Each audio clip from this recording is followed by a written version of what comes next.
Hello everyone, welcome to Vishnu coaching centre. Myself Smita Yadav class 12th maths के important question बताने जा रही हूँ जो यूपी बोर्ड एग्जाम के लिए बहुत ही महत्वपूर्ण है। पार्ट 3 क्वेश्चन नंबर 1 है integration of cos square x into dx।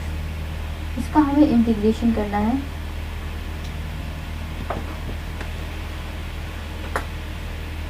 देखिए cos 2 थीटा का जो फॉर्मूला होता है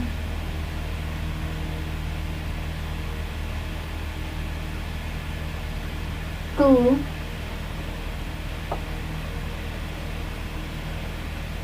cos square theta minus 1।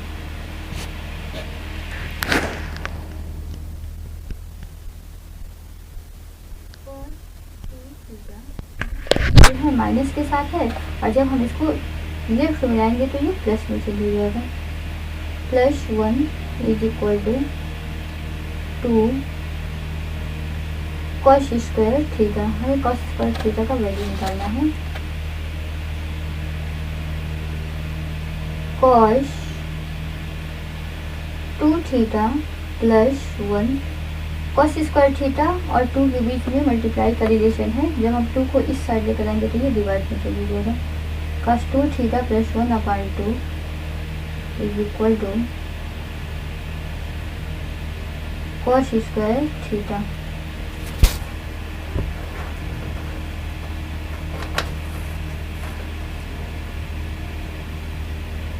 Equal to cos square x into D X. cos square x के प्लेस पर हम लिखेंगे cos 2x + 1/2 cos 2x + 1/2 into dx। जो कांस्टेंट टर्म होता है उसको हम क्या करते हैं, बाहर कर लेते हैं। 1/2 को हम बाहर कर लेंगे फिर cos 2x + 1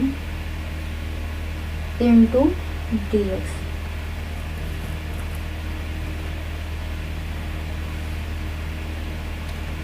is equal to 1/2 cos theta का जो समाकलन होता है, इंटीग्रेशन होता है, sin x होता है। तो cos 2x का हो जाएगा sin 2x और यहाँ पे x का जो कोफिशिएंट है, x का जो गुणांक है 2 है, तो ये जो है अपान में आ जाएगा। प्लस dx का हो जाएगा x प्लस c जो होता है इंटीग्रेशन कांस्टेंट होता है। 1/2 से अब क्या करेंगे, हम इसको मल्टीप्लाई कर देंगे। 1/2 को sin 2x/2 से करेंगे तो ये होगा 1/2 2 जा 4 sin 2x + 1/2 को 1x से करेंगे तो ये होगा 1/2 x + c।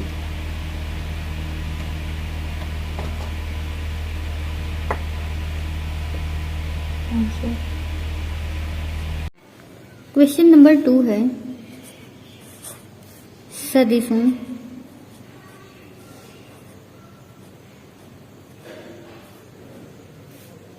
I - 2j + 3k और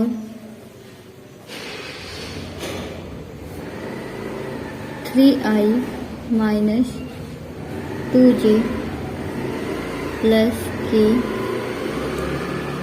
के बीच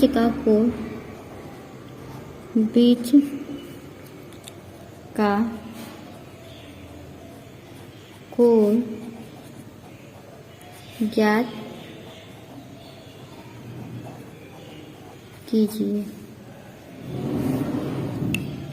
दो सदिश दिया हुआ है और दोनों के बीच का हमें कोण ज्ञात करना है। Solution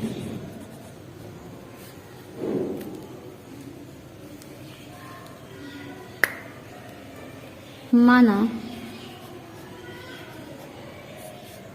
vector A equal to I minus 2j plus 3k, vector B equal to 3i minus 2j plus k।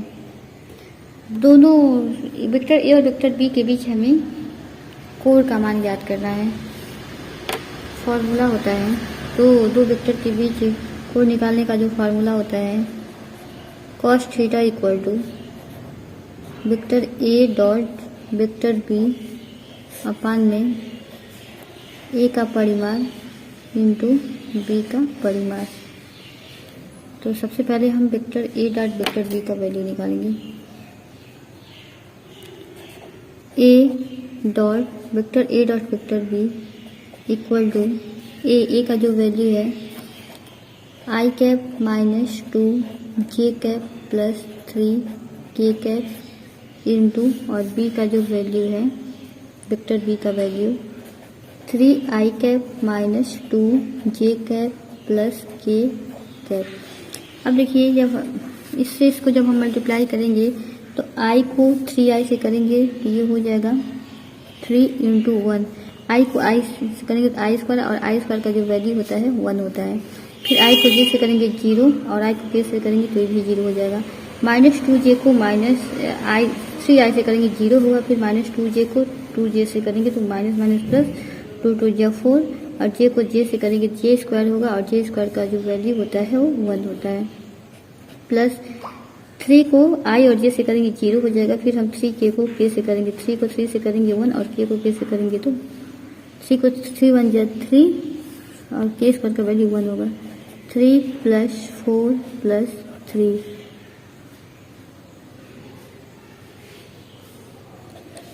3 4 7 plus 3 10। Vector A dot vector B का जो वैल्यू है वो 7 आ गया। अब हम निकालेंगे ए का परिमाण बराबर रूट में आई का जो कोफिशिएंट होता है उसका स्क्वायर प्लस जे का जो कोफिशिएंट होता है उसका स्क्वायर प्लस जो के का कोफिशिएंट होता है उसका स्क्वायर। आई का जो कोफिशिएंट है 1 है, ये होगा 1 का स्क्वायर प्लस जे का जो कोफिशिएंट है -2 है, -2 का स्क्वायर प्लस और के का जो कोफिशिएंट है 3 है प्लस 3 का square is equal to root 1 square plus 2 2 जा 4 प्लस 3 3 जा 9 इज इक्वल टू रूट में 14 आ गया। अब हम निकालेंगे वेक्टर बी का पी का परिमाण। तो आई का जो गुणांक है इसमें है 3 तो ये हो जाएगा 3 का स्क्वायर, जे का गुणांक -2 है प्लस -2 का स्क्वायर प्लस और के का जो गुणांक है 1 है, 1 square is equal to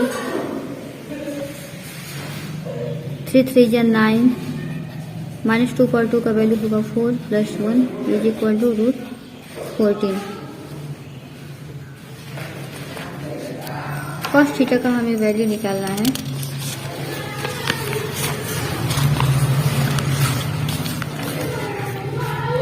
cos theta equal to vector A dot vector B upon A का परिमाण इंटू बी का परिमाण। Vector A dot vector B का वैल्यू निकाला गया है तो ये जो है आया है 10 और वेक्टर ए का वैल्यू ए का जो परिमाण है वो आया है root 14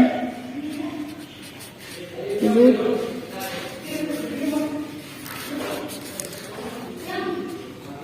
10 upon root 14 into root 14 10 upon root 14 को रूट 14 से जब हम मल्टीप्लाई करेंगे तो होगा 14 2 5 10 2 7 14 5 upon 7 cos theta equal to 5 upon 7 तो थीटा इक्वल टू हो जाएगा cos इनवर्स 5/7 ये आपका आंसर